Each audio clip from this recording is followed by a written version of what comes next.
তদন্ত প্ৰক্ৰিয়া চলি আছে, তদন্ত শেষ হোৱা নাই।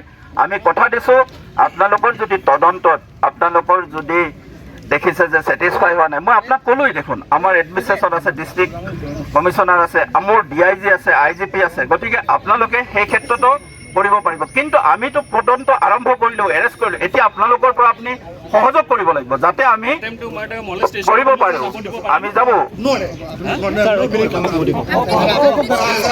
আইনমতে আমি আপোনালোকক কৈছোঁ তদন্ত প্ৰক্ৰিয়া আগবঢ়াই লৈ যাম আৰু আইনমতে তদন্ত হ'ব আৰু আপোনালোকৰ পৰা আমি সহযোগ বিচাৰিম।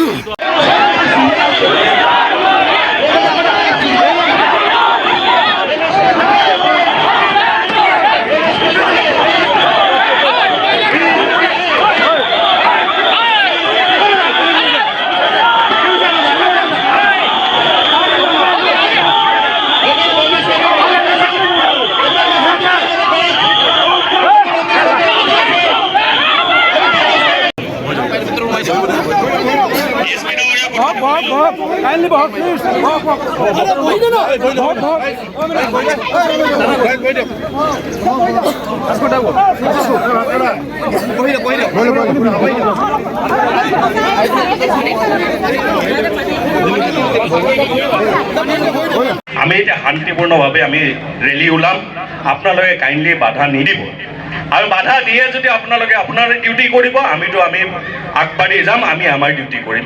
আৰু এটা বস্তু, ইয়াৰে SP ইয়াতে আছে নেকি? SP ইয়াতে নাই, কোন আছে? এডিশ্যনেল SP আছে। এডিশ্যনেল SP ডাঙৰীয়াকো মই এটা বস্তু কৈ দিওঁ, 24 আৱাৰ্ছ টাইম দিছোঁ, 24 আৱাৰ্ছ অপেন কৈছোঁ, আপোনালোকে শুনি লওক। 24 আৱাৰ্ছ টাইম দিছোঁ, 24 আৱাৰ্ছ। 24 আৱাৰ্ছত যদি এৰেষ্ট নহয়, সব ডিষ্ট্ৰিক্টৰ সব হাইৱেত আমাৰ ইউথ কংগ্ৰেছ ৰখিব। কিমান দেখুৱাই যাম, এতিয়া দেখুৱাইছোঁ। এই মুহূৰ্তত এইবোৰে আগমুহূৰ্তত প্ৰতিবাদ কৰা নিশ্চয় দেখুৱাইছোঁ।